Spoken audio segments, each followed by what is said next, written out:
10월의 부산 하늘 아래 붉게 물든 단풍나무 사이로 옅은 황금빛 햇살이 스며들어 감천의 옛 동네로 이어지는 길에 흩뿌려졌다. 근처 남포항에서 풍겨오는 짭짤한 바다 내음이 서늘한 공기에 섞여 있었다. 자동차 경적 소리, 노점상의 외침, 그리고 파도 소리가 어우러져 항구 도시의 익숙한 교향곡을 만들어냈다. 그 풍경의 중심에서 반짝이는 검은색 벤틀리 한 대가 좁은 골목길을 스치듯 지나가며 행인들의 호기심 어린 시선을 끌었다. 안에는 젊은 억만장자인 김재훈이 가죽 시트에 등을 기댄 채 창밖을 멍하니 바라보고 있었다. 아르마니 정장이 그의 큰 체격에 딱 맞았지만 그의 얼굴에는 마치 주변의 모든 것이 희미한 그림인 듯 공허함이 드러나 있었다. 32세의 재훈은 부산 성공의 상징이었다. 그는 한국에서 싱가포르까지 뻗어있는 부동산 및 기술 제국인 KJH 그룹의 회장이었다. 그의 이름이 붙은 고층 빌딩이 도시 곳곳에 솟아 있었고 언론은 그를 모든 것을 가진 남자라고 끊임없이 칭송했다. 하지만 재훈은 누구보다 잘 알고 있었다. 그에게는 돈 외에는 아무것도 없었다. 부산 최고층 건물 꼭대기의 펜트하우스, 화려한 파티, 정치인 및 기업가들과의 악수에 이 모든 것은 그의 마음속 이름 없는 공허함을 가리는 껍데기에 불과했다. 매일 밤, 도시의 불빛이 아래에서 반짝일 때 그는 자문했다. 나는 무엇을 위해 사는가? 오늘 벤틀리는 국제시장 근처 붐비는 사거리에 멈춰 섰다. 재훈은 무심코 창밖을 바라보았고 그의 시선은 바쁜 인파를 스쳐 지나갔다. 갑자기 한 모습이 그를 멈추게 했다. 길모퉁이, 길거리 음식점의 파라솔 아래 낡은 재킷을 입은 깡마른 여자가 테이블에서 남은 음식을 줍고 있었다. 그녀 옆에는 3명의 남자아이와 1명의 여자아이, 4명의 아이들이 낡은 옷을 입었지만 환한 얼굴로 웃고 떠들고 있었다. 그들은 근처의 길고양이를 가리키며 뛰어놀았고 행인들의 호기심 어린 시선은 전혀 신경 쓰지 않았다. 재훈은 그들에게서 눈을 뗄 수 없었다. 가난한 풍경 때문이 아니었다. 그는 부산에서 비슷한 것을 너무 많이 보았다. 그것은 내 아이들의 얼굴 때문이었다. 그들은 이상하게도 그를 닮았다. 깊은 눈, 높은 콧대, 그리고 미소까지 그의 어린 시절의 복사판 같았다. 그의 심장이 세차게 뛰었다. 말도 안 돼. 그는 중얼거렸고 손이 문손잡이를 꽉 쥐었다. 도대체 무슨 일이 일어나고 있는 걸까? 더 이상 생각하지 않고 재훈은 운전사에게 명령했다. 차 세워요. 지금 당장. 중년의 과묵한 남자인 박 기사는 백미러를 통해 힐끗 쳐다보았고 약간 놀랐지만 여전히 명령에 따랐다. 벤틀리가 길가에 멈춰 섰다. 재훈은 군중의 호기심 어린 시선을 무시하고 문을 밀고 내렸다. 그의 반짝이는 가죽 구두가 먼지투성이 길바닥에 닿았고 그는 보이지 않는 힘이 그를 여자와 아이들 쪽으로 끌어당기는 것을 느꼈다. 여자는 여전히 그에게 등을 돌린 채 남은 빵 조각을 나일론 봉지에 조심스럽게 싸고 있었다. 그녀의 등은 약간 구부러졌고 높이 묶은 머리카락은 30살 정도로 보였음에도 불구하고 몇 가닥의 흰머리가 섞여 있었다. 내 아이들이 주위에 모여 있었고 각자 다른 특징을 가졌지만 모두 재훈과 똑같은 눈에 날카롭고 깊으며 생명력으로 가득 찬 애를 가지고 있었다. 곱슬머리의 가장 어린 남자아이, 4살쯤 되어 보이는 아이가 갑자기 돌아섰다. 그의 동그란 큰 눈이 재훈과 마주쳤고 순수함과 당혹감이 섞인 빛을 냈다. 엄마, 소년이 엄마 옷을 잡아당기며 맑은 목소리로 말했다. 저 아저씨가 우리 쳐다봐요. 여자는 깜짝 놀라 돌아섰다. 그녀의 시선이 재훈과 마주치는 순간 시간이 멈춘 듯했다. 그녀의 눈이 커졌고 입술이 무언가 말하려는 듯 움직였지만 말이 나오지 않았다. 그리고 반사적으로 그녀는 아이들을 자신에게 바싹 끌어당겼고 시선은 경계심과 공포심이 뒤섞여 있었다. 재호는 가슴이 조여오는 것을 느꼈다. 그는 그녀를 즉시 알아보았다. 8년 전 그가 깊이 사랑했던 여자, 이수진이었다. 기억이 파도처럼 밀려왔다. 그날의 수진은 태양처럼 빛나는 소녀였고, 미소는 가장 어두운 날조차 밝게 했다. 그녀는 자유로운 화가였고, 전주의 작은 아파트에서 살았으며, 그곳에서 그들은 미술 전시회에서 처음 만났다. 당시 야심찬 젊은 사업가였던 재호는 그녀의 진심과 열정에 매료되었다. 그들은 사랑에 빠졌고, 함께하는 미래의 작은 집, 세계 곳곳으로의 여행, 그리고 아이들까지 애를 꿈꿨다. 하지만 그때, 가족의 압박과 개인적인 야망이 재혼을 돌아서게 만들었다. 그는 한마디 설명도 없이 수진을 떠났고, 권력과 명성의 꿈을 좇았다. 그는 그녀를 잊었다고 생각했다. 하지만 지금, 그녀와 내 아이들 앞에 서서, 그는 결코 그녀를 진정으로 잊은 적이 없다는 것을 깨달았다.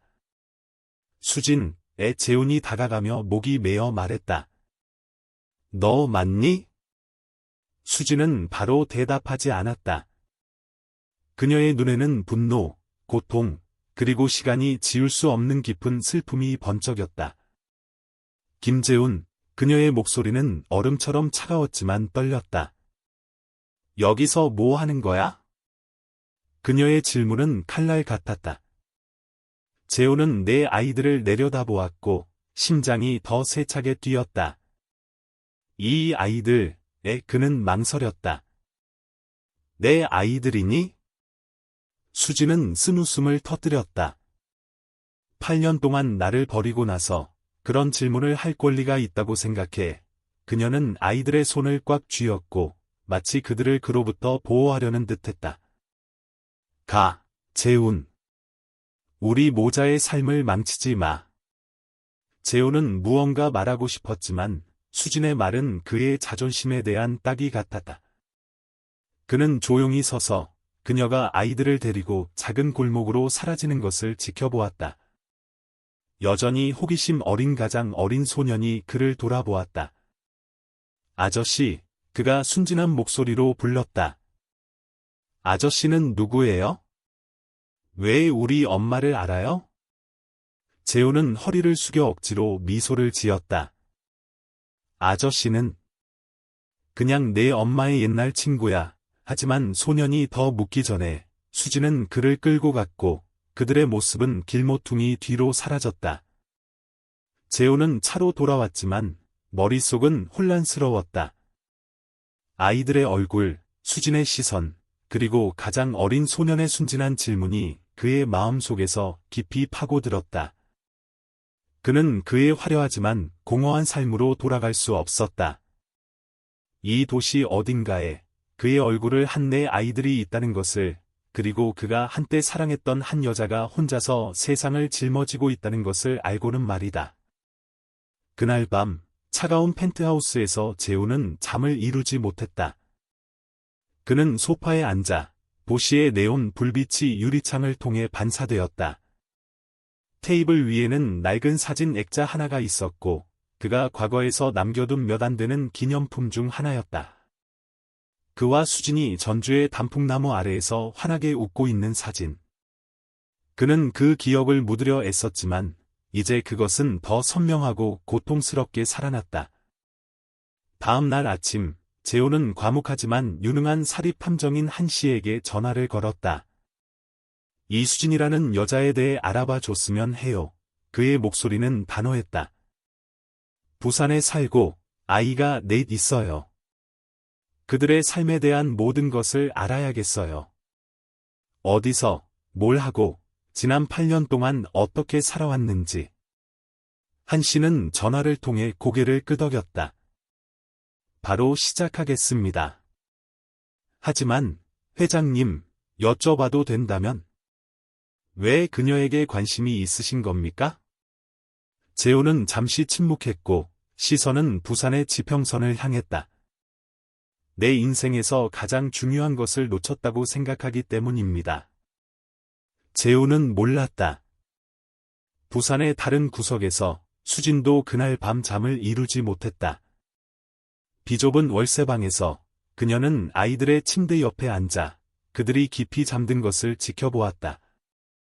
네 개의 작은 얼굴, 각자 다른 특징을 가졌지만 모두 그녀가 한때 사랑했던 남자의 흔적을 가지고 있었다. 그녀는 그를 잊으려 애썼고 자신과 아이들을 위해 새로운 삶을 쌓으려 애썼다. 하지만 오늘 재훈을 보자 모든 오래된 상처가 터져 나왔다. 그녀는 일어서서 서랍에서 낡은 나무 상자를 꺼냈다. 안에는 8년 전에 쓴 결코 보내지 않은 편지 한 통이 있었다. 그녀가 첫 아이를 임신했다는 것을 알았을 때 재훈에게 쓴 글이었다. 그녀는 그에게 말하려고 했지만 그는 사라졌다. 그녀는 결코 그 편지를 보내지 않았고 이제 그것은 그녀가 잃어버린 것에 대한 고통스러운 상기물이었다. 수지는 편지를 꽉 쥐었고 눈물이 뺨을 타고 흘러내렸다. 그녀는 재훈이 쉽게 포기하지 않을 것이라는 것을 알았다. 그리고 그녀는 그가 그녀와 아이들의 삶에 들어온다면 모든 것이 다시 무너질까 두려웠다. 하지만 그녀가 더 두려워한 것은 그녀의 마음에 그를 보자 여전히 떨리는 마음에 이었다. 부산 하늘에 새벽빛이 비칠 때 재훈과 수진 모두 갈림길에 서 있었다. 한 사람은 실수를 만회하기로 결심했고 한 사람은 자신이 쌓아 올린 것을 보호하기로 결심했다. 하지만 운명은 그들을 다시 만나게 했고 이 이야기는 이제 막 시작되었다.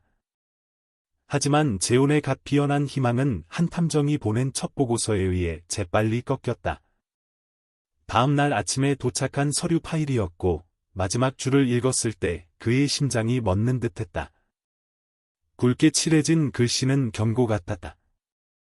목표 이수진은 현재 흑룡이라는 사채업자 집단에게 감시받고 있습니다. 하지만 그들의 목적은 돈만이 아닙니다. 그들은 그녀가 과거로부터 숨기고 있는 비밀의 회장님과 직접적인 관련이 있는 것으로 보이는 비밀애를 쫓고 있습니다.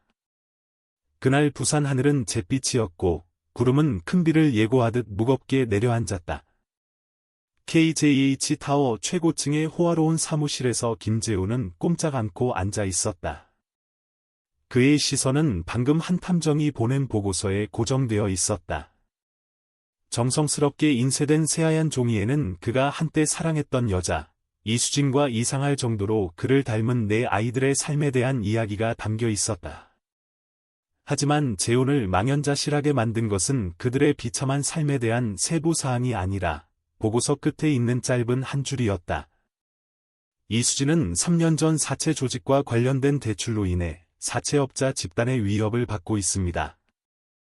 재훈은 종이를 꽉 쥐었고 죄책감과 분노가 치밀어 올랐다. 한때 태양처럼 빛났던 수진이 이제는 사고의 허름한 월세방에서 살고 있었고 내 아이를 키우기 위해 노점상부터 청소까지 온갖 일을 하고 있었다. 보고서는 상세히 묘사했다. 방은 고작 15제곱미터에 불과했고 벽은 얼룩지고 비가 올 때마다 지붕은 샜다. 아이들 민우, 8세, 지연, 7세, 동현, 6세, 그리고 수민, 4세은 근처 공립학교에 다녔지만 책과 학용품이 자주 부족했다. 수지는 지쳐 쓰러질 때까지 일했지만 여전히 빚을 갚기에는 역부족이었다. 사채업자들은 정기적으로 그녀의 집 문 앞에 나타나 위협적인 말과 손으로 쓴 쪽지를 남겼다. 재훈은 가만히 앉아 있을 수 없었다. 그는 벌떡 일어나 비서에게 명령했다. 차 준비해. 지금 당장 사학으로 가고 싶어. 젊고 날카로운 여성인 정 비서는 눈살을 찌푸렸다.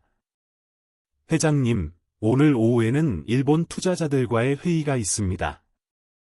그들은 도쿄에서 여기까지 날아왔고, 그리고 재훈은 단호한 목소리로 말을 끊었다. 취소해. 아니면 다시 잡아.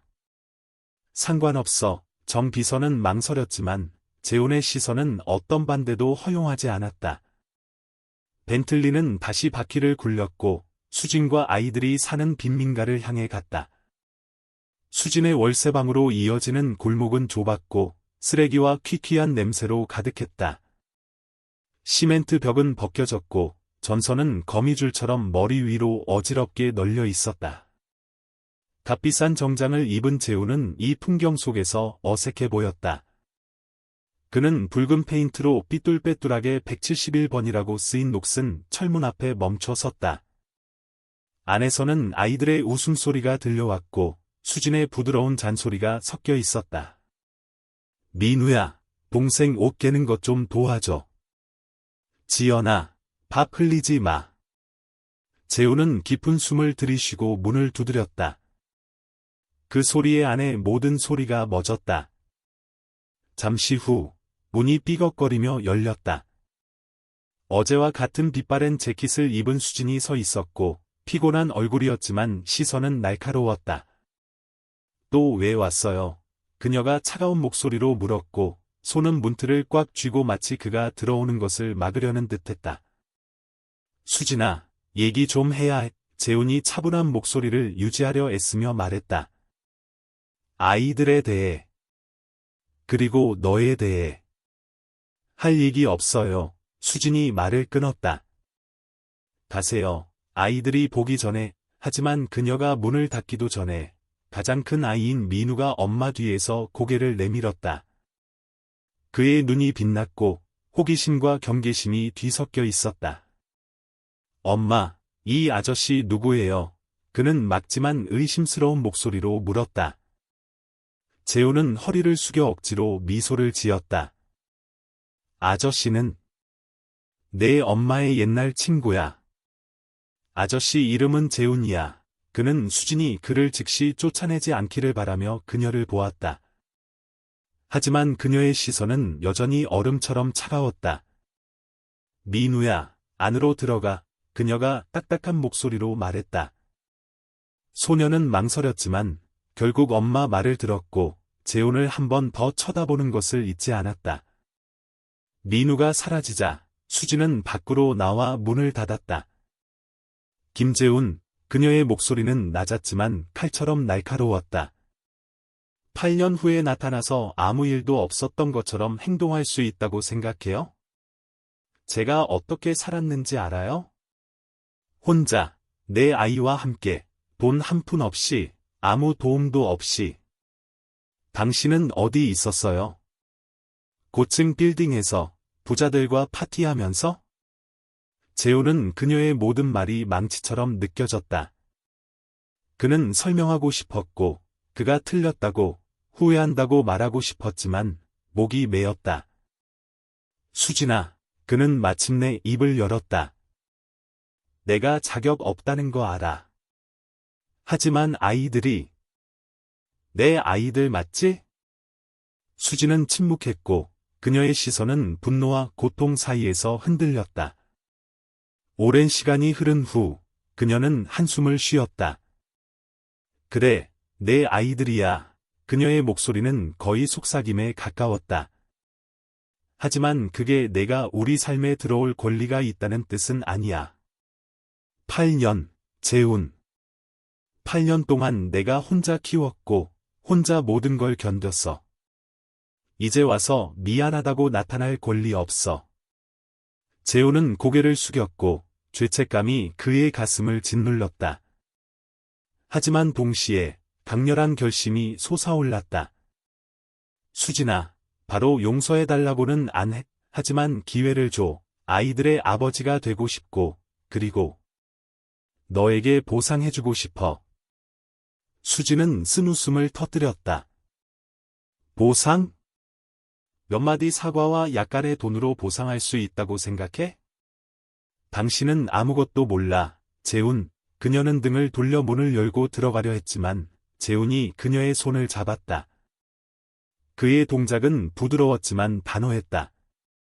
내 빚에 대해 알아. 그의 목소리는 낮았지만 확신에 차 있었다.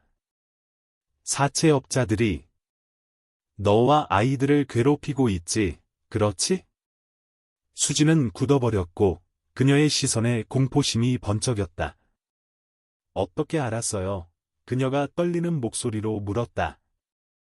저를 미행했어요? 미행 아니야. 재훈이 서둘러 설명했다.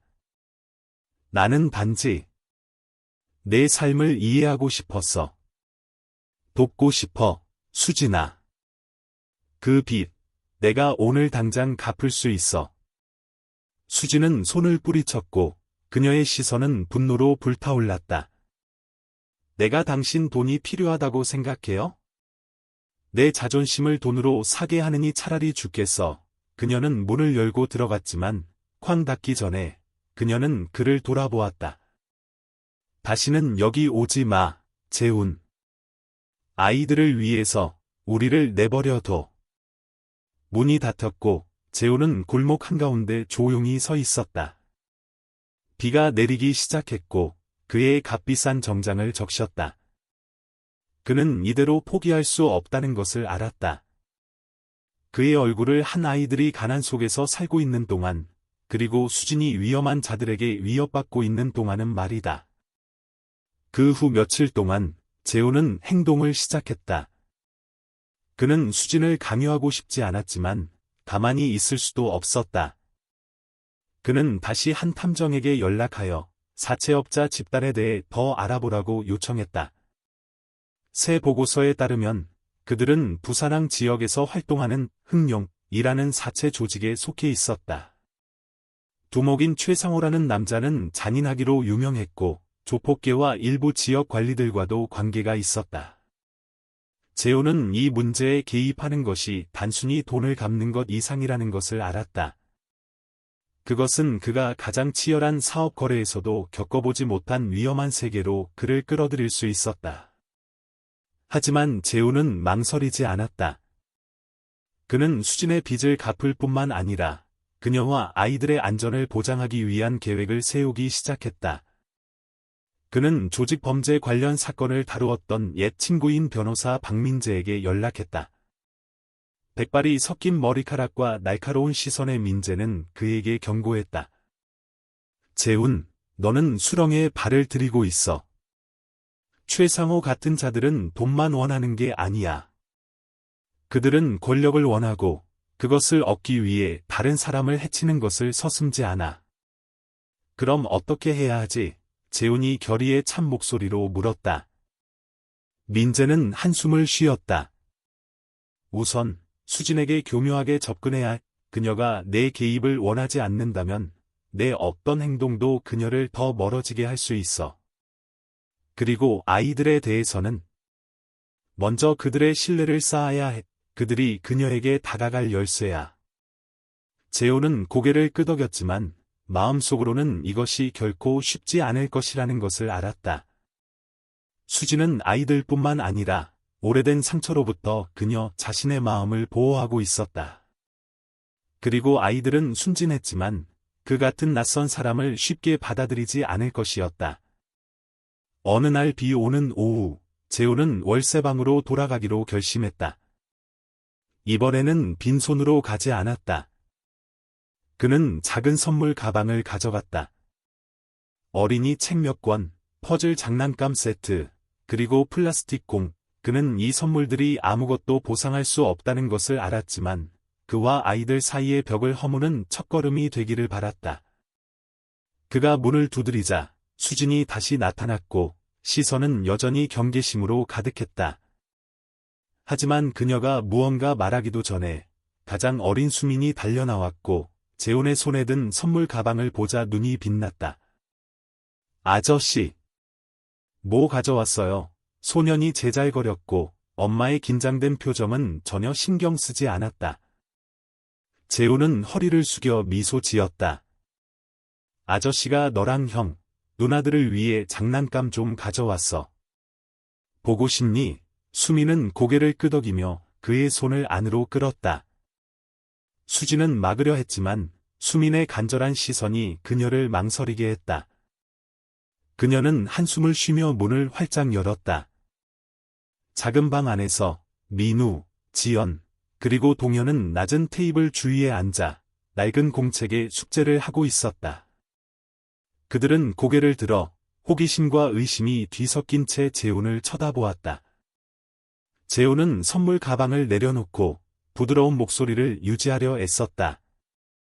아저씨가 너희들을 위해 뭐 좀 가져왔어. 많지는 않지만 좋아했으면 좋겠어.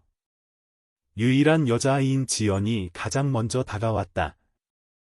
그녀는 그림책을 들고 몇 페이지를 넘기고 재훈을 올려다보았다. 아저씨 진짜 엄마 친구 맞아요? 왜 엄마는 아저씨 얘기 한 번도 안 했어요? 지연의 순진한 질문은 작은 칼날 같았다. 재훈은 수진을 쳐다보았고 그녀가 등을 돌리고 손을 꽉 쥐고 있는 것을 보았다. 아저씨는 오래전에 엄마를 알았어. 그는 신중하게 단어를 골랐다. 하지만 아저씨가 한동안 멀리 떠나 있었어. 이제 돌아왔고 너희들과 친구가 되고 싶어. 가장 큰 아이인 민우는 아무 말도 하지 않았다. 그는 단지 재훈을 쳐다보았고 시선은 그의 마음을 꿰뚫어 보려는 듯 날카로웠다. 6살인 동현은 더 호기심이 많았고 공을 들고 몇 번 던져보았다. 아저씨 축구 할 줄 알아요? 그가 물었다. 재훈은 웃었다. 어렸을 때 해봤어. 하지만 너만큼 잘하지는 못할 거야. 한번 해볼래? 동현은 고개를 끄덕였고 그 순간 재훈은 작은 희망의 불꽃을 느꼈다. 하지만 그가 수진을 쳐다보았을 때 그녀의 시선은 여전히 차가웠다. 재훈 씨, 5분 드릴게요. 그녀가 딱딱한 목소리로 말했다. 그리고 가세요. 재훈은 더 이상 요구할 수 없다는 것을 알고 고개를 끄덕였다. 그는 아이들과 함께 앉아 지연이 책을 넘기는 것을 도와주고 동현에게 공 차는 법을 알려주고 민우와 대화를 시도했지만 소녀는 단답형으로만 대답했다. 가장 어린 수민이 가장 개방적이었고 그의 차부터 아저씨 바다에서 고래 본 적 있어요. 까지 모든 것에 대해 계속 물었다. 5분이 지나자 수진은 일어서서 재훈에게 떠나라고 신호를 보냈다. 그는 일어서서 진심 어린 시선으로 그녀를 보았다. 수진아, 다시 올게. 귀찮게 하려는 게 아니라 아이들의 그리고 내 삶의 일부가 되고 싶어서. 수진은 대답하지 않았다. 그녀는 단지 문을 열고 그가 나가기를 기다렸다. 하지만 재훈이 등을 돌리자 민우가 갑자기 입을 열었다. 아저씨, 내일 또 올 거예요? 재훈은 놀라서 돌아섰다. 내가 원한다면 다시 올게. 민우는 더 이상 말하지 않았지만 그의 시선은 전보다 덜 경계하는 듯했다. 수진은 문을 닫았지만 재훈은 그녀가 민우에게 속삭이는 것을 들었다. 그 아저씨한테 희망 걸지 마, 아들. 내가 실망하는 거 보고 싶지 않아. 그날 밤, 재훈은 펜트하우스로 돌아왔지만 그의 마음은 여전히 작은 월세방에 있었다. 아이들의 얼굴, 수진의 목소리, 그리고 민우의 질문이 그를 끊임없이 괴롭혔다. 그는 큰 도전에 직면했다는 것을 알았다. 수진의 신뢰를 되찾고 그의 존재를 전혀 몰랐던 내 아이들의 아버지가 되는 방법. 하지만 그가 잠자리에 들 준비를 할 때 전화가 울렸다. 한 탐정이었다. 김 회장님, 한 씨의 목소리는 낮고 다급했다. 방금 한 가지 사실을 발견했습니다. 흑룡 사채업자들은 이 씨에게서 돈만 원하는 게 아닙니다. 그들은 다른 것을 찾고 있습니다. 그녀가 숨기고 있는 것, 그리고 제 생각에는 그것이 회장님과 관련이 있는 것 같습니다. 재훈은 피가 차갑게 식는 것을 느꼈다. 무슨 말이죠? 그는 긴장된 목소리로 물었다. 아직 확실하지 않습니다. 한 씨가 대답했다. 하지만 수진 씨가 8년 전부터 비밀을 간직하고 있는 것 같습니다. 회장님과 그녀 모두를 위험에 빠뜨릴 수 있는 비밀. 그날 밤, 한 탐정이 보냄 몰래 찍은 사진들을 다시 보던 중, 재훈은 놓쳤던 한 가지 세부 사항을 발견했다. 수진이 방에 혼자 앉아 있는 사진에서 그녀의 손은 단지 낡은 나무 상자를 껴안고 있는 것이 아니었다. 그녀는 누렇게 변한 봉투를 손에 들고 있었다. 편지 한 통, 한씨는 아래에 메모를 남겼다. 대상은 이 상자를 자주 다시 봅니다. 흑룡 집단도 그 존재를 아는 것 같습니다. 저희는 그들이 찾는 것이 그 안에 있다고 믿습니다. 나무 상자. 편지 한 통, 재호는 등골이 오싹해지는 것을 느꼈다. 수진의 비밀은 단지 이야기가 아니었다. 그것은 실체적인 물건이었고, 사람들이 폭력을 사용하여 차지하려 할 만한 것이었다. 비가 부산의 회색 장막처럼 내렸고, 사하구의 어두운 골목을 뒤덮었다. 벤틀리 안에서 김재훈의 시선은 창문에 고정되어 있었고, 그곳에서 물방울이 지울 수 없는 기억의 흔적처럼 흘러내렸다. 한탐정의 최신 보고서는 옆 좌석에 있었지만, 그의 마음은 어젯밤 한씨가 전화로 밝힌 한 가지 세부 사항에 사로잡혀 있었다. 이수진은 비밀을 숨기고 있었고, 그것은 그와 관련이 있었다. 재호는 그것이 무엇인지 몰랐지만, 직감은 그것이 단지 비디나 수진 모자의 비참한 삶에 대한 이야기가 아니라고 말했다. 더 깊고, 더 위험한 무언가가 어둠 속에 숨어 있었다. 재호는 더 이상 기다리지 않기로 결심했다. 그는 수진을 만나야 했고, 단지 아이들에 대해 묻기 위해서가 아니라, 그녀가 숨기고 있는 비밀과 마주하기 위해서였다. 하지만 그는 지난번처럼 쳐들어갈 수 없다는 것을 알았다. 수진의 완고함은 그녀가 쉽게 마음을 열지 않을 것이라는 것을 보여주었다. 그는 더 섬세한 접근 방식이 필요했고, 아이들이 다리가 될 수 있다고 믿었다. 다음 날 아침, 재호는 수진의 월세방 근처 공립초등학교로 차를 몰았다. 그는 큰 파라솔 아래 멀리 서서 아이들이 학교를 마치는 것을 지켜보았다. 가장 큰 아이인 민우가 앞장섰고, 지영과 동현의 손을 꽉 쥐었다.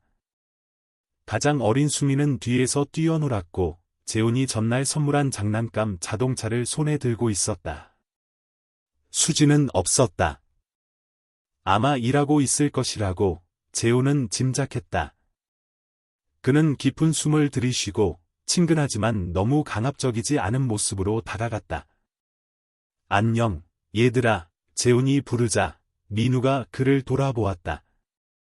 소녀는 눈살을 찌푸렸고 시선은 경계심으로 가득했다. 활발한 소녀인 지연이 먼저 입을 열었다. 재훈 아저씨. 또 장난감 가져왔어요. 그녀의 눈이 호기심으로 빛났다. 재훈은 가볍게 웃으며 주머니에서 새 색연필 상자를 꺼냈다. 지연이는 그림 그리는 거 좋아하지, 그렇지? 이건 너를 위한 거야. 지연은 소리를 질렀고 색연필을 받으러 달려가려 했지만 민우가 그녀를 뒤로 끌어당겼고 시선은 날카로웠다. 아저씨는 선물로 우리를 살 수 없어요. 소년이 딱딱한 목소리로 말했다. 마치 동생들을 보호하는 큰형처럼. 엄마가 낯선 사람에게서 물건 받지 말라고 했어요. 아저씨는 누군데 자꾸 여기 와요? 재호는 따귀를 맞은 듯한 느낌에 얼어붙었다. 그는 선물들이 아이들에게 다가가는데 도움이 될 것이라고 생각했지만 민우의 말은 그가 틀렸다는 것을 깨닫게 했다. 그는 허리를 숙여 소년의 눈높이에 맞추고 차분한 목소리를 유지하려 애썼다. 미안해, 민우야. 너희들을 사려는 게 아니었어. 나는 단지 친구가 되고 싶었고 엄마와 너희들을 돕고 싶었어. 내가 잘못했다면 말해줄 수 있니? 민우는 침묵했고 시선은 여전히 의심으로 가득했다. 이 어린 큰형은 쉽게 흔들리지 않았고 재호는 소년이 어깨에 짊어진 책임감의 무게를 느꼈다. 6살인 동현이 갑자기 입을 열었다. 엄마는 자주 걱정해요. 이상한 아저씨들이 집에 와서 엄마를 무섭게 하는 말을 해요. 엄마는 그 아저씨들이 오면 밖에 나가지 말라고 했어요. 동현의 순진한 말이 재훈의 가슴을 조여왔다. 민우야, 재훈이 부드러운 목소리로 말했다. 내가 엄마와 동생들을 보호하고 싶어 한다는 거 알아. 나도 그래. 만약 엄마를 걱정시키는 일이 있다면 아저씨한테 말해줘.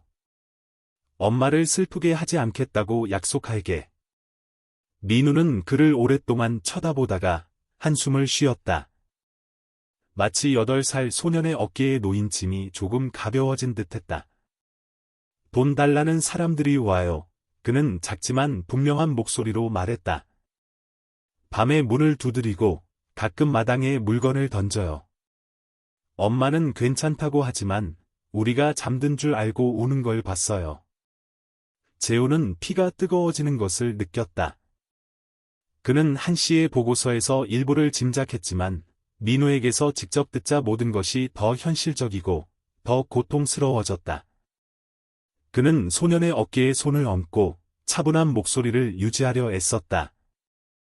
아저씨한테 말해줘서 고마워. 엄마를 도울 방법을 찾을게. 알았지?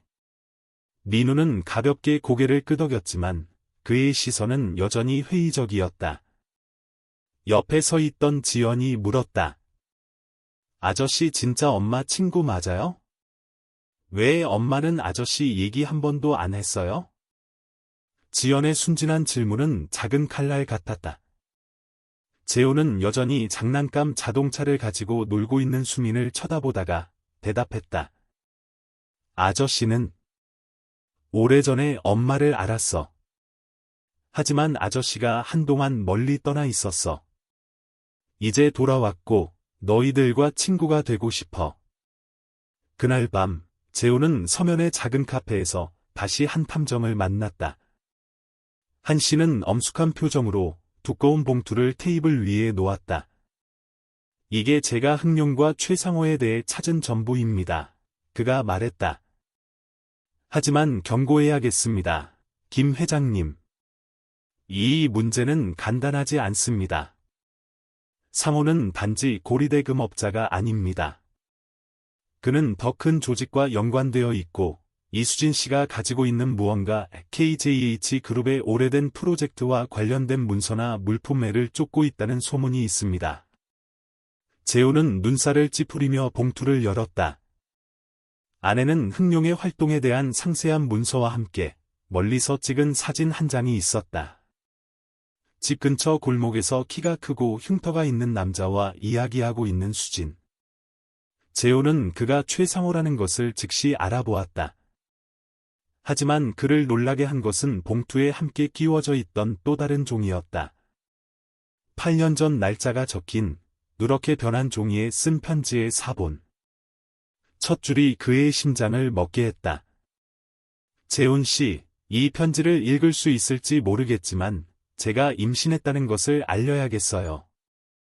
재훈은 머리가 어지러웠다. 이걸 어떻게 구했죠? 그는 떨리는 목소리로 물었다. 한 씨는 어깨를 으쓱했다. 흥룡 집단의 한 사람이 이 씨 집에서 찍었습니다. 그들은 이 편지가 가치가 있고 회장님은 협박하는 데 사용할 수 있다고 생각했습니다. 하지만 저는 다른 이유가 있다고 의심합니다. 편지는 블루 웨이브 프로젝트라는 것을 언급합니다. 8년 전 KJH 그룹이 참여했던 프로젝트입니다. 그것에 대해 기억나는 거 있으십니까? 재호는 고개를 저으며 기억을 더듬었다. 8년 전, 그는 KJH의 중간 관리자였을 뿐이었고 수십 개의 부동산 프로젝트에 참여했다. 블루 웨이브는 익숙하게 들렸지만 세부 사항은 기억할 수 없었다. 이 프로젝트에 대해 더 알아봐요. 그가 명령했다. 그리고 최상호를 추적해요. 그가 무슨 음모를 꾸미고 있는지 알고 싶어요. 한편 사하구 월세방에서 수지는 작은 테이블 옆에 앉아 희미한 형광등 불빛이 그녀의 피곤한 얼굴을 비추었다. 아이들은 잠들었지만 그녀는 잠을 이룰 수 없었다. 나무상자 속의 편지 8년 전 재훈에게 쓴 애는 이제 위험한 비밀이었다. 그녀는 결코 보내지 않았지만 몇 달 전 한 낯선 사람이 그녀의 집에 침입하여 물건을 뒤졌다. 그녀는 편지가 찍혔다는 것을 발견했고, 그 이후로 흥룡의 위협은 점점 더 많아졌다. 그들은 돈뿐만 아니라 그녀가 가지고 있는 것, 그녀 자신도 잘 모르는 것을 원했다. 수지는 8년 전 전주의 한 디자인 회사에서 프리랜서로 일하던 때를 떠올렸다.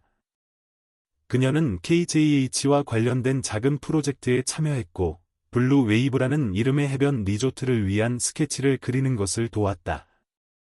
한번 일하던 중, 그녀는 우연히 KJH의 고위 관리자들 사이의 대화를 들었고, 토지와 관련된 일부 불법 거래를 은폐하는 것에 대한 내용이었다. 그녀는 그때 그것에 대해 많이 생각하지 않았지만, 기록의 편지와 함께 나무 상자에 보관된 작은 문서 뭉치를 보관했다. 이제 그녀는 흥룡이 찾고 있는 것이 바로 그 문서 뭉치라고 의심했다.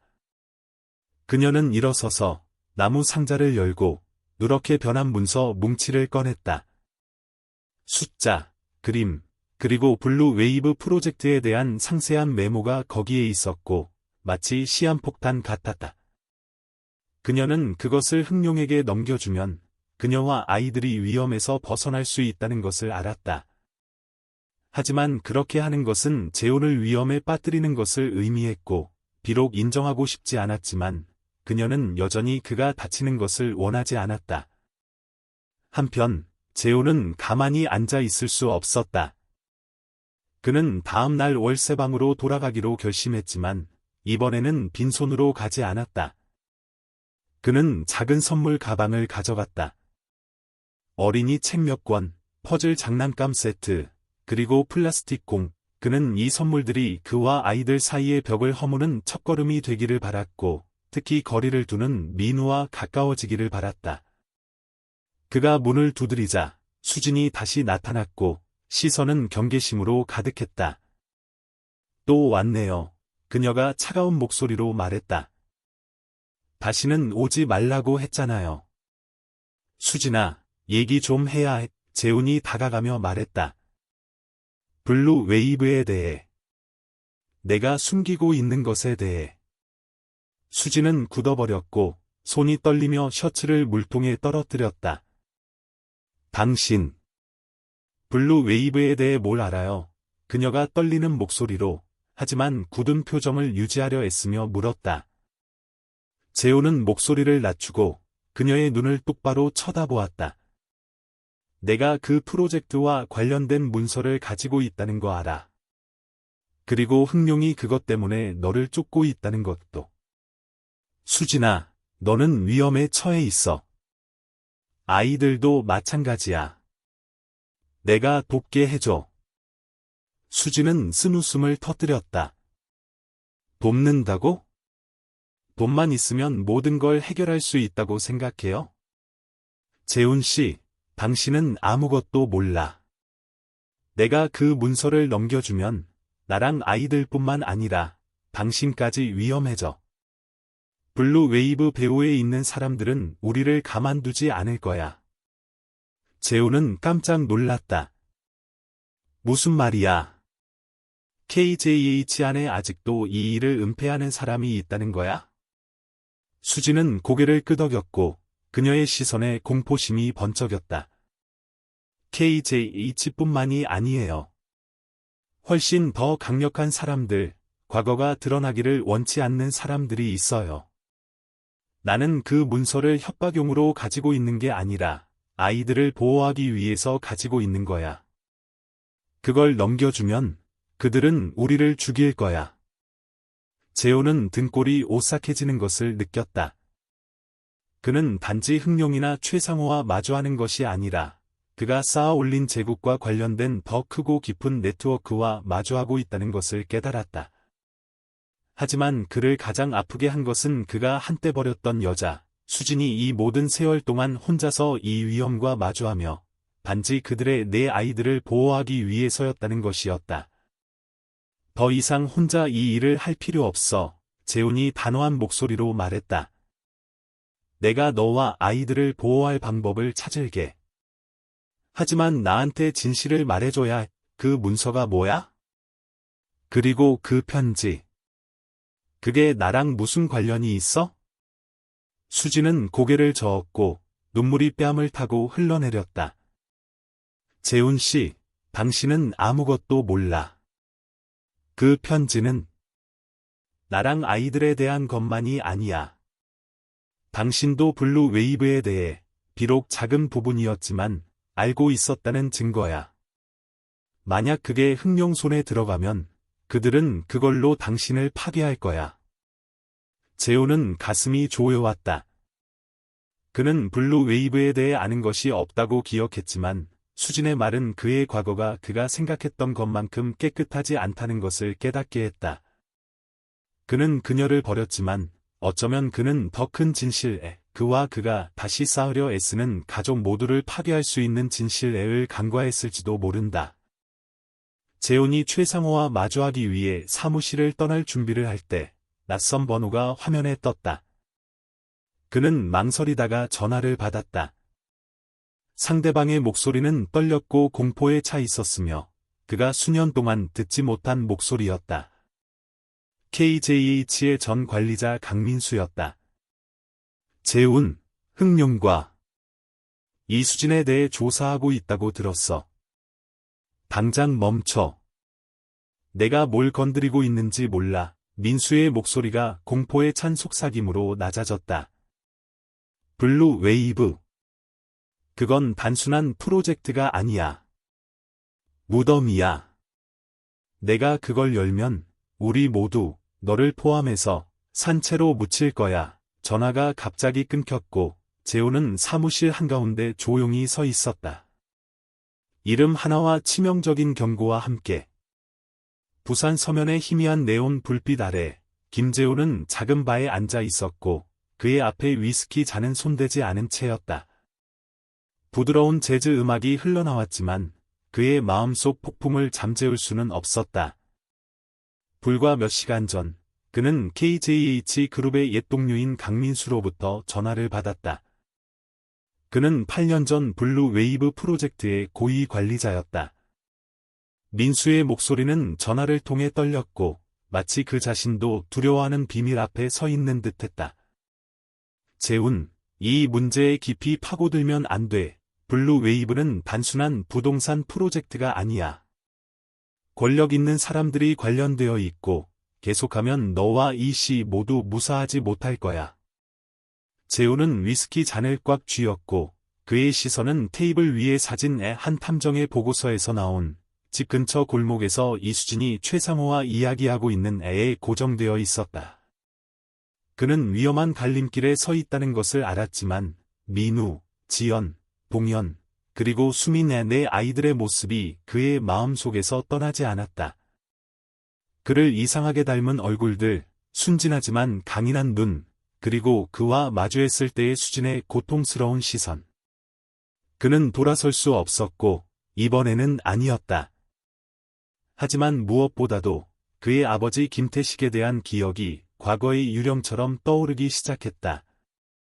재훈은 10년 전 그가 KJH의 젊은 관리자였을 때의 어느 날 저녁을 기억했다.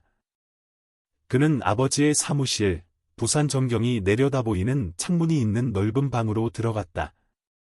검은 머리카락과 날카로운 눈빛의 김태식은 전화 통화를 하고 있었고 목소리는 낮았지만 권위로 가득했다. 재훈은 우연히 한 대목을 들었다. 윤지연, 블루 웨이브에 대해 아무도 모르게 해야 없던 누출이라도 있으면 우리 둘 다 끝장이야. 재훈이 아버지에게 그것에 대해 물었을 때 김태식은 그것이 단지 사업일 뿐이라며 참견하지 마라 라고 일축했다. 하지만 아버지의 시선, 목소리의 긴장감이 재훈을 불안하게 했다. 그것은 그가 아버지가 단지 성공한 사업가가 아니라 목표를 달성하기 위해 도덕적 경계를 넘을 준비가 된 사람이라는 것을 처음으로 깨달은 순간이었다. 바로 그 순간이 재훈을 공허하게 만들었고 아버지의 그림자에서 벗어나고 싶게 만들었다. 하지만 그는 그 그림자가 지금까지 그를 따라올 줄은 몰랐다. 다음 날 아침, 재훈은 강민수를 직접 만나기로 결심했다. 그들은 흰 모래사장의 파도가 규칙적으로 부딪히는 해운대의 작은 공원에서 약속을 잡았다. 이제 50대 중반이 된 민수는 백발이 섞인 머리카락과 주름진 얼굴로 나이보다 더 늙어 보였다.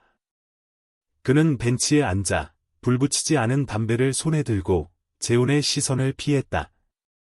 민수 씨, 말해요. 재훈이 딱딱하지만 억눌린 목소리로 말을 시작했다. 블루 웨이브 프로젝트가 뭐죠? 왜 수진 씨와 관련이 있는 거죠? 그리고 왜 흥룡이 그녀를 쫓는 거죠? 민수는 한숨을 쉬고 마침내 담배에 불을 붙였다. 흰 연기가 서늘한 공기 속으로 피어올랐다. 너는 이해 못해, 재훈. 8년 전, 블루 웨이브는 단순한 해변 리조트가 아니었어. 거대한 돈 세탁 작전의 위장이었지. 내 아버지가 이끄는 KJH그룹은 일부 정부 관리들과 범죄 조직과 협력하여 불법 거래에서 나온 수십억 원을 은폐해서 땅은 헐값에 사들여 터무니없는 가격에 다시 팔렸고 돈은 해외 계좌로 흘러 들어갔어. 재훈은 피가 차갑게 식는 것을 느꼈다. 그는 아버지가 수상한 활동에 연루되었다고 의심했지만 그 정도가 그렇게 심각할 줄은 몰랐다. 그리고 수진 씨는 이 일과 무슨 관련이 있죠? 그는 긴장된 목소리로 물었고 아버지와의 대결의 기억이 그를 더욱 불안하게 했다. 민수는 담배를 한 모금 빨았고 그의 시선이 어두워졌다. 이 씨는 당시 프리랜서 화가였고 프로젝트의 스케치를 그리는데 고용되었어.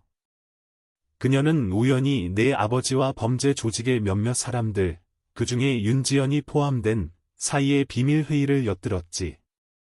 그녀는 숫자, 이름, 그리고 거래 장소까지 세부 사항을 기록했어. 아무도 그녀가 그 기록을 가지고 있다는 걸 몰랐지. 몇 달 전 흥룡이 알아내기 전까지는. 그들은 그녀가 그걸로 KJH를 고발하거나 우리를 협박할 수 있다고 생각했어. 재훈은 주먹을 꽉 쥐었고 분노와 죄책감이 뒤섞여 치밀어 올랐다.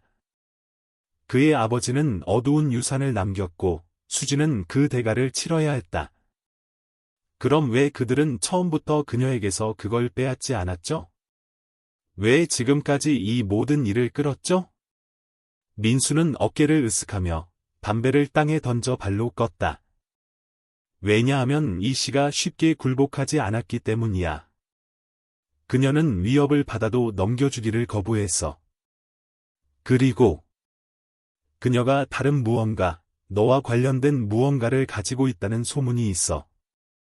편지나 개인적인 문서 같은 거 확실하지는 않지만 흥룡은 그것이 큰 가치가 있다고 믿고 있어. 재호는 한 탐정이 언급했던 편지에 8년 전 수진이 첫 아이를 임신했을 때 그에게 쓴 편지를 떠올렸다. 그것이 블루 웨이브와 관련된 무언가를 담고 있었을까? 아니면 단지 그녀의 상처받은 마음의 메시지였을까?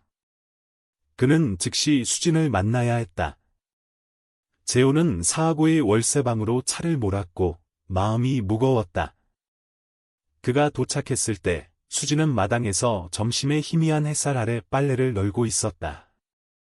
민우와 지연은 근처에서 놀고 있었고 동현과 수미는 낡은 종이에 그림을 그리고 있었다. 재훈을 보자 수진은 손을 멈췄고 시선은 경계심으로 가득했다. 또 왔네요. 그녀가 차가운 목소리로 말했다. 다시는 오지 말라고 했잖아요. 수진아, 얘기 좀 해야 해. 재훈이 다가가며 말했다. 블루 웨이브에 대해. 내가 숨기고 있는 것에 대해.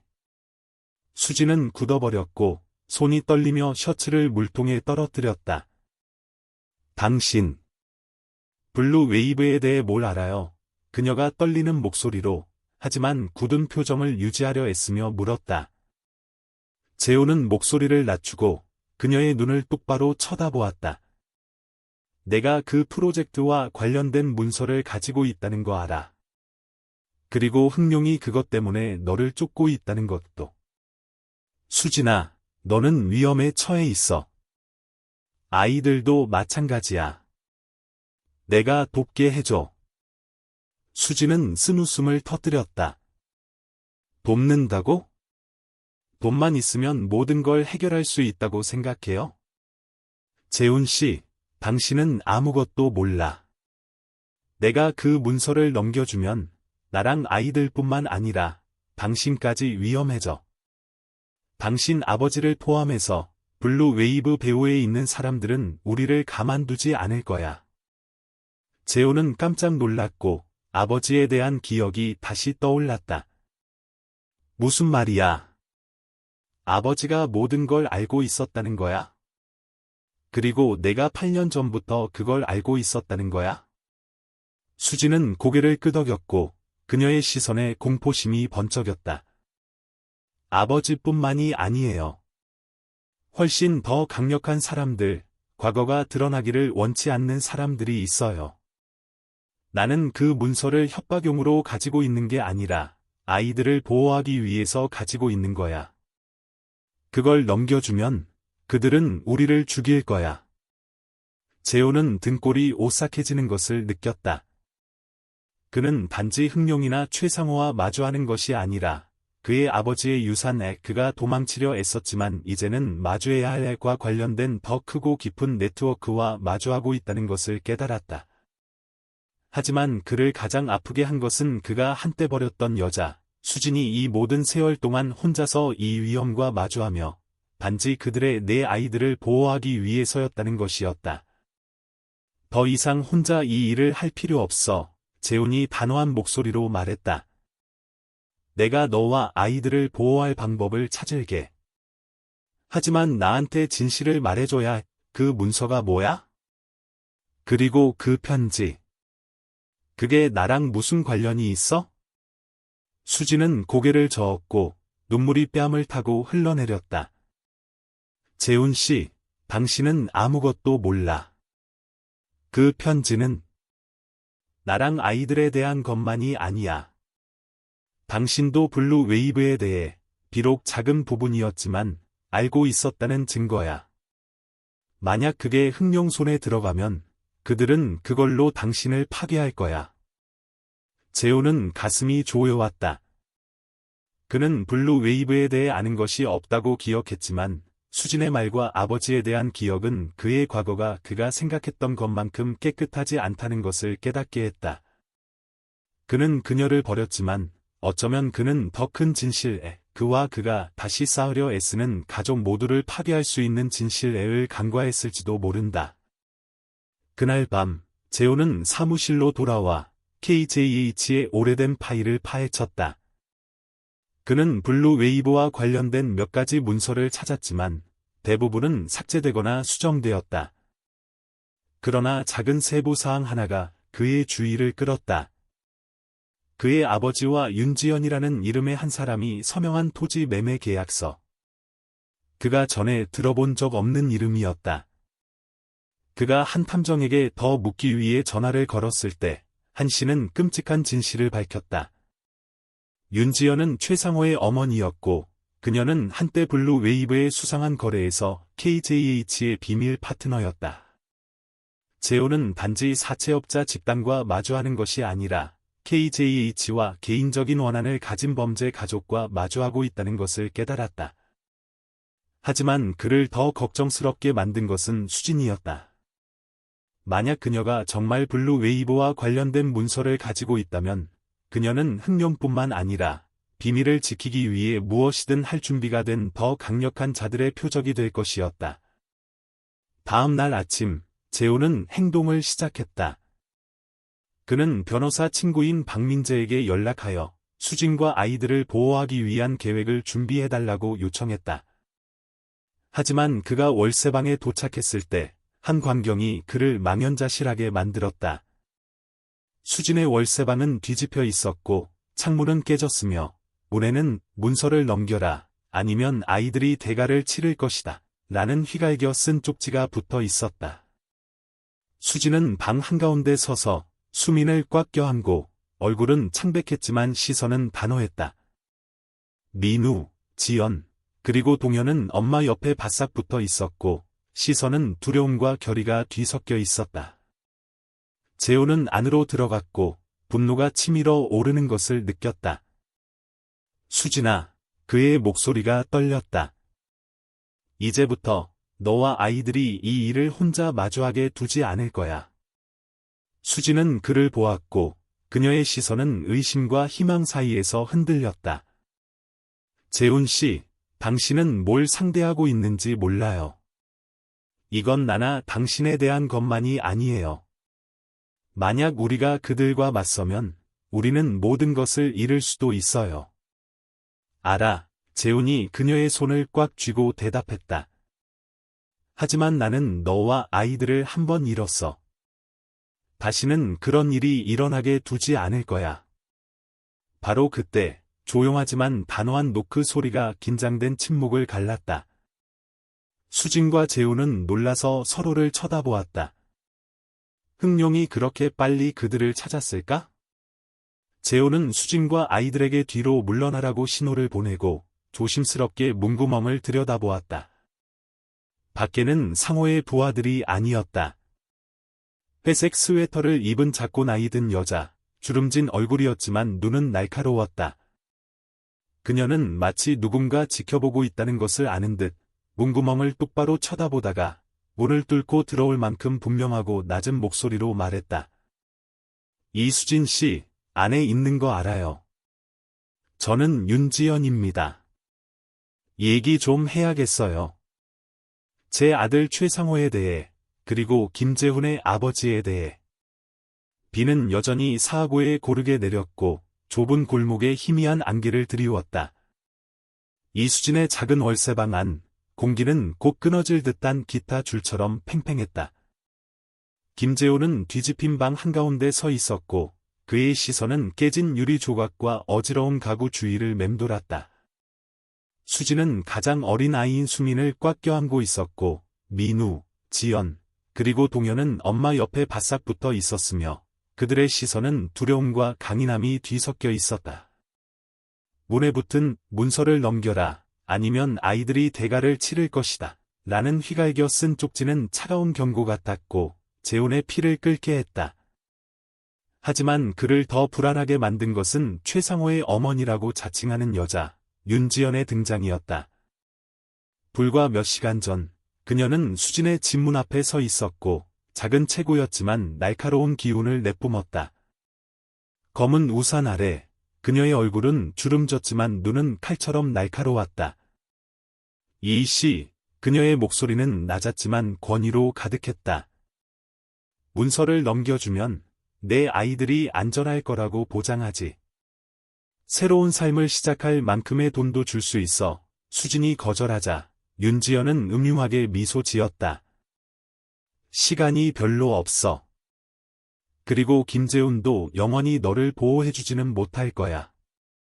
재훈은 수진을 보았고 그녀가 주먹을 꽉 쥐고 시선은 단호했지만 떨리는 것을 보았다. 그는 그녀가 아이들뿐만 아니라 과거의 두려움, 만약 그녀가 문서를 넘겨주면 그녀와 아이들뿐만 아니라 재훈까지 위험한 소용돌이에 휘말릴 것이라는 두려움과 싸우고 있다는 것을 알았다. 하지만 그는 또한 그들이 계속 도망칠 수 없다는 것도 알았다. 흥룡과 윤지연은 멈추지 않을 것이었고 블루 웨이브 프로젝트 KJH 그룹과 관련된 돈 세탁 스캔들 A의 비밀은 온 가족을 생사의 경계선으로 몰아넣고 있었다. 재훈은 수진과 아이들을 남구의 안전한 아파트로 데려갔다. KJH 그룹 소유였지만 거의 알려지지 않은 곳이었다. 아파트는 부산 바다를 내려다보는 고층 건물에 있었고 방탄유리와 엄격한 보안 시스템을 갖추고 있었다. 수진은 처음에 반대했지만 가장 큰 아이인 민우가 걱정스러운 눈으로 엄마를 보는 것을 보고 마침내 동의했다. 엄마, 나쁜 사람들이 우리 집에 더 이상 오지 않았으면 좋겠어요. 아파트에서 재훈은 그의 팀을 소집했다. 변호사 친구인 박민재가 가장 먼저 도착했다. 백발이 섞인 머리카락과 날카로운 시선의 민재는 서류 가방을 가져왔다. 흥룡과 윤지연에 대해 그가 모은 정보였다. 윤지연은 단지 최상호의 어머니가 아니야. 민재가 테이블에 서류를 펼치며 설명했다. 그녀는 2000년대 KJH의 비밀 투자자였어. 내 아버지 김태식은 블루웨이브 프로젝트에서 그녀와 협력하여 토지 거래에서 나온 돈을 세탁했지. 하지만 프로젝트가 조사받게 되자 윤지연은 희생양이 되었어. 그녀는 모든 재산을 잃었고 그녀의 아들 상호는 KJH에 복수하겠다고 맹세했어. 재우는 조용히 있었다. 그는 아버지가 수상한 일에 그렇게 깊이 연루되었을 줄은 몰랐다. 그럼 왜 그들은 수진 씨를 노리는 거죠? 그는 그녀를 쳐다보며 물었다. 수진은 방구석에 앉아 수민을 껴안고 그의 시선을 피했다. 민재는 계속했다. 왜냐하면 수진 씨가 우연히 돈 세탁 네트워크 전체를 폭로할 수 있는 문서 뭉치를 가지고 있기 때문이야. KJH뿐만 아니라 정부 관리들과 국제범죄 조직과도 관련이 있어. 만약 그 문서가 공개되면 윤지영과 상호는 모든 것을 잃을 거야. 하지만 그들이 그것을 얻으면 그들은 그것을 사용하여 권력자들을 협박하거나 KJH의 경쟁사에게 팔 수 있어.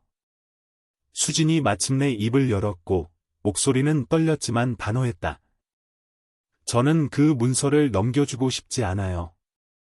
제가 그것을 지키고 싶어서가 아니라 만약 그것이 그들 손에 들어가면 그들이 멈추지 않을 거라는 걸 알기 때문이에요. 그들은 계속 다른 사람들을 해칠 것이고 저는 제 아이들이 그런 세상에서 살기를 원하지 않아요. 재호는 그녀를 보았고 존경심과 고통이 뒤섞인 마음이 가득했다. 수진아, 더 이상 혼자 이 일을 할 필요 없어. 그가 다가가며 말했다. 내가 흑룡을 처리할 방법을 찾을게. 하지만 나를 믿어야 해. 그 문서를 보여줘. 수진은 망설였고 그녀의 시선은 재웅과 아이들 사이에서 흔들렸다. 마침내 그녀는 고개를 끄덕였고 가방에서 낡은 나무 상자를 꺼냈다. 안에는 얇고 누렇게 변한 문서 뭉치와 함께 8년 전 재훈에게 쓴 편지가 있었다. 재훈은 문서 뭉치를 들고 블루웨이브의 토지 거래에 대한 숫자, 그림, 그리고 상세한 메모를 훑었다. 하지만 그를 놀라게 한 것은 편지였다. 그 안에서 수진은 단지 민우를 임신했다는 것을 말하는 것이 아니라 그녀가 우연히 그의 아버지와 윤지연 사이의 대화를 들었던 어느 날 저녁을 언급했다. 그녀는 썼다. 재훈 씨, 당신이 이 일과 관련이 있는지 모르겠지만 아버지가 불투명한 거래에 대해 얘기하는 것을 들었어요.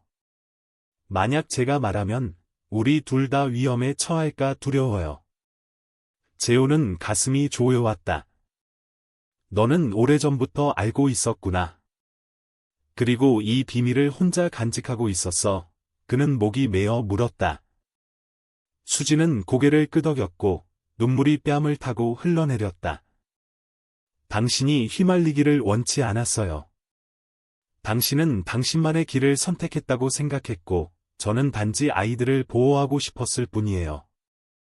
재훈, 민재, 그리고 수지는 계획을 세우기 시작했다.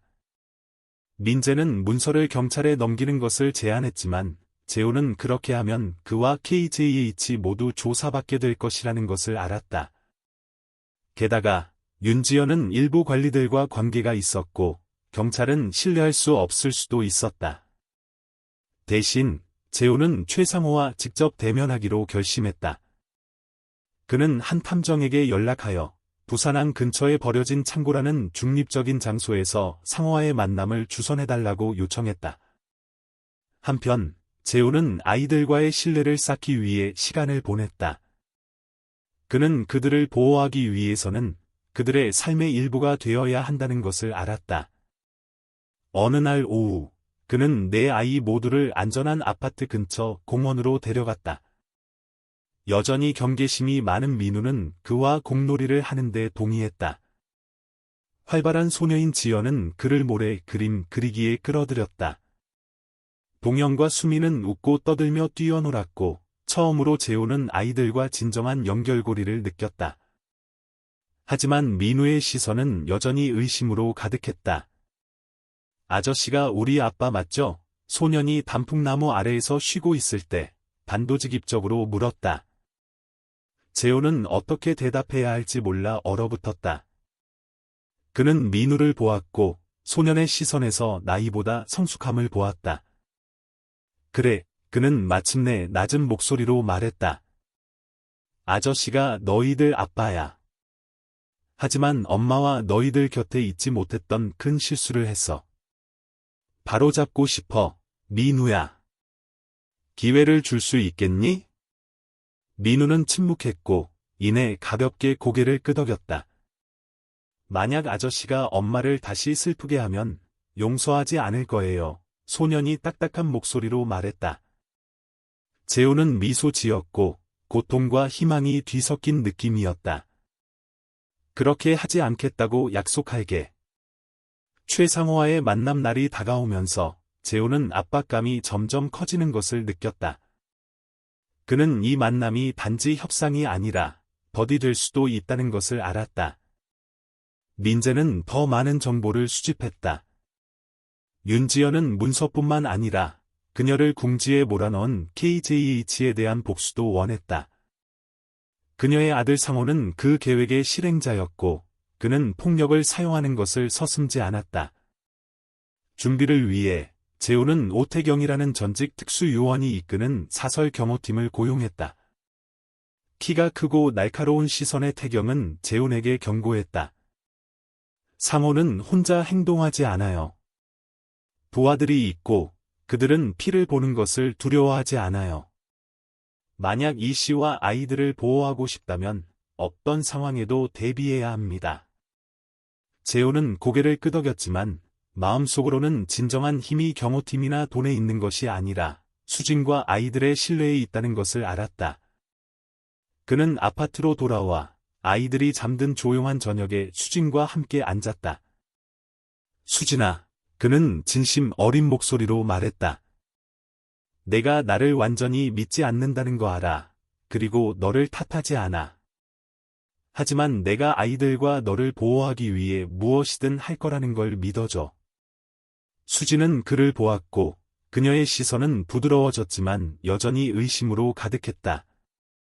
재훈 씨, 저는 아이들을 잃고 싶지 않아요. 만약 당신이 실패하면, 만약 그들이 우리를 해치면 그런 일은 일어나지 않게 할게. 재훈이 그녀의 손을 잡으며 말을 끊었다. 나는 너를 한 번 잃었어. 너와 아이들을 다시는 잃지 않을 거야. 수진은 손을 빼지 않았다. 그녀는 침묵했지만 그녀의 시선에서 재훈은 작은 희망의 불꽃을 보았다. 좋아요. 그녀가 마침내 말했다. 당신을 믿을게요. 하지만 이번 한 번뿐이에요. 상호와의 만남 전날, 재훈은 익명의 메시지를 받았다. 창고에 오면 아이들이 안전하지 않을 것이다. 메시지에는 멀리서 찍은 사진이 첨부되어 있었다. 공원에서 놀고 있는 민우와 지연, 누군가 지켜보고 있다는 것을 모르는 채 재훈은 피가 차갑게 식는 것을 느꼈다. 그는 즉시 태경에게 전화하여 아파트 주변의 경호를 강화하라고 요청했다. 하지만 그를 더 불안하게 만든 것은 그가 그녀에게 메시지를 보여주었을 때의 수진의 반응이었다. 그녀는 수민을 꽉 껴안았고 얼굴은 창백했다. 재훈 씨, 제가 말했잖아요. 그들은 멈추지 않을 거예요. 아마 제가 그 문서를 넘겨줘야 할지도 몰라요. 아마 그게 아이들을 보호할 유일한 방법일지도. 재훈은 단호한 시선으로 고개를 저었다. 문서를 넘겨주는 건 방법이 아니야. 그들은 우리를 내버려 두지 않을 거야. 수진아, 나를 믿어. 우리는 그들과 마주할 거고, 우리는 이길 거야. 수진은 그를 오랫동안 쳐다보다가 고개를 끄덕였다. 좋아요. 하지만 아이들에게 어떤 위험이라도 생긴다면 당신을 용서하지 않을 거예요. 재호는 고개를 끄덕였고 책임감의 무게가 그 어느 때보다 더 무겁게 느껴졌다. 그는 상호와의 대결이 단지 협상이 아니라 그가 8년 동안 놓쳤던 가족을 보호하기 위한 전투라는 것을 알았다. 그리고 마음 깊은 곳에서 그는 블루 웨이브의 비밀 그리고 수진의 편지 이 모든 것의 운명을 결정할 열쇠가 될 것이라는 것을 알았다. 재훈이 약속 장소인 창고로 떠날 준비를 할 때 그의 전화기가 울렸다. 알 수 없는 번호의 메시지였고 단 한 줄의 글씨만 있었다. 이수진이 정말로 숨기고 있는 것은 블루 웨이브 문서가 아니다. 내 아버지가 돌아가신 밤에 무슨 일이 있었는지 그녀에게 물어봐라. 재훈은 메시지를 읽고 또 읽었고 피가 얼어붙는 듯했다. 아버지? 그의 죽음은 갑작스러운 심장마비로 발표되었다. 그것이 수진과 무슨 관련이 있을까? 새로운 음모, 블루 웨이브보다 더 어두운 비밀이 갑자기 나타났고 그는 오늘 밤 창고에서의 대결이 훨씬 더 끔찍한 진실을 숨기기 위한 연극일지도 모른다고 깨달았다. 부산 하늘에 희미하게 걸린 달빛 아래 남포항 근처에 버려진 창고는 안개 속 유령처럼 보였다. 녹슨 양철판이 바닷바람에 삐걱거렸고 멀리서 들려오는 규칙적인 파도 소리와 뒤섞였다. 김재호는 창고 문 앞에 서 있었고 회색 조끼는 바람에 흩날렸으며 그의 날카로운 눈은 차가웠지만 가슴은 쿵쾅거렸다. 그의 옆에는 전직 특수요원 오태경이 큰 체구와 흔들림 없는 시선으로 서 있었다. 태경의 경호팀, 검은 옷을 입은 5남자는 모든 상황에 대비하여 주변에 흩어져 있었다. 하지만 재훈은 이 대결이 단지 힘의 문제가 아니라는 것을 알았다. 그것은 실수를 만회하고 이수진과 내 아이들을 보호하기 위한 전투였다. 그의 옷 주머니에서 재훈은 수진이 그에게 준 블루 웨이브 프로젝트에 대한 문서 뭉치의 사본을 꽉 쥐었다. 안에는 그의 아버지 김태식과 윤지연의 최상호의 어머니과 관련된 KJH 그룹의 돈 세탁 거래에 대한 상세한 기록이 있었다. 하지만 그를 더 불안하게 만든 것은 한 탐정의 마지막 경고였다. 윤지연은 블루 웨이브뿐만 아니라 재훈 자신과 관련된 수진의 개인적인 비밀, 그와 KJH 제국 모두를 파괴할 수 있는 진실을 알고 있었다. 재훈이 문을 밀자 창고 문이 날카로운 소리를 냈다. 안에서 몇 개의 약한 산업용 조명 빛이 먼지 쌓인 오래된 화물 상자들을 비추었다. 최상호는 중앙에 서 있었고 검은 가죽 재킷을 입었으며 흉터진 얼굴에 음흉한 미소가 뚜렷했다. 그의 주위에는 4명의 큰 남자들이 쇠 파이프를 들고 있었다. 하지만 재훈을 놀라게 한 것은 윤지연의 존재였다. 나이든 여자는 아들 옆에 서 있었고 그녀의 날카로운 시선은 칼 같았으며 회색 긴 스웨터가 그녀의 권위 있는 모습을 강조했다. 김재훈, 윤지연이 낮은 목소리로 하지만 권위 있게 말했다. 내가 감히 오지 않을 거라고 생각했는데. 내 아버지는 똑똑한 사람이었지만 너는 그만큼은 아닌 것 같구나. 재훈은 그녀에게서 눈을 떼지 않고 다가갔다. 무엇을 원하십니까, 윤지연 씨? 문서? 아니면 복수? 만약 복수라면 저를 겨냥하세요. 수진 씨와 아이들이 아니라. 상호는 웃음을 터뜨리며 재훈에게 다가갔고 손을 옷 주머니에 넣었다. 내가 기사라고 생각하냐, 김? 이 씨는 우리가 필요한 것을 가지고 있고 너는 그녀를 영원히 보호할 수 없어. 문서를 넘겨라. 아니면 그녀의 아이들이 다시는 햇빛을 보지 못할 것이다. 재훈은 분노를 억누르려 애쓰며 주먹을 꽉 쥐었다. 이 문서, 그가 서류 뭉치를 들어 보였다. 이 안에는 당신과 제 아버지가 블루 웨이브에서 한 짓에 대한 증거가 있습니다. 만약 제가 이걸 넘겨주면 수진 씨와 제 아이들을 내버려 두시겠습니까? 윤지연은 미소 지었지만 그녀의 시선은 얼음처럼 차가웠다. 너는 너무 순진해, 재훈. 그 문서는 일부일 뿐이야. 내가 정말 원하는 것은 이수진이 그녀의 나무 상자에 보관하고 있는 것의 편지 한 통, 그 편지는 아이들에 대한 것만이 아니라 내가 블루 웨이브에 대해 비록 작은 부분이었지만 알고 있었다는 것에 대한 거야. 만약 그것이 공개되면 KJH는 무너질 것이고 너는 모든 것을 잃을 거야. 재훈은 피가 차갑게 식는 것을 느꼈다. 그는 수진의 편지, 8년 전 그녀가 민우를 임신했을 때 쓴 글을 기억했다. 그녀는 그의 아버지와 윤지연이 수상한 거래에 대해 논의하는 것을 들었다고 언급했지만 그는 자신이 직접 관련되었다고는 결코 생각하지 않았다. 저는 블루 웨이브에 대해 아무것도 몰랐어요. 그는 딱딱한 목소리로 말했다. 만약 편지를 원하신다면 그녀가 아니라 저와 마주하세요. 상호가 다가왔고 재훈이 그의 숨에서 담배 냄새를 맡을 수 있을 만큼 가까웠다. 너는 조건을 제시할 입장이 아니야, 김. 하지만 기회를 주지. 문서와 편지를 넘기고 이 씨와 함께 부산을 떠나. 그렇지 않으면 내가 내 아이들을 찾아갈 거고 믿어봐. 그들은 그걸 좋아하지 않을 거야. 재훈이 대답하기도 전에 상호는 신호를 보냈고 창고 옆에 보조 문이 열렸다. 수진이 끌려 들어왔고 손은 묶여 있었으며 얼굴은 창백했지만 시선은 도전적이었다. 상호가 다가가 허리띠에서 칼을 꺼내 그녀의 목에 바싹댔다. 원본 문서를 넘겨, 김. 그가 으르렁거렸다. 그렇지 않으면 내가 지금 당장 그녀의 목을 그을 거야. 재훈은 심장이 멎는 듯했다. 그는 원본 문서가 민재에 의해 안전한 곳에 보관되어 있고 그의 손에 든 사본은 단지 미끼라는 것을 알았다. 하지만 수진의 목에 겨누어진 칼을 보자 그는 궁지에 몰린 것을 느꼈다. 그녀를 해치지 마. 그는 떨리는 목소리로 하지만 평정을 유지하려 애쓰며 말했다. 문서를 드릴 테니 먼저 수진 씨와 아이들을 풀어주세요. 윤지연은 크게 웃었고 그녀의 시선에 잔인함이 번쩍였다. 너는 명령할 권리가 없어, 재훈. 하지만 선택권을 주지. 문서, 아니면 그녀. 선택해. 수진은 고개를 저었고 눈물이 뺨을 타고 흘러내렸다. 재훈 씨, 넘겨주지 마세요.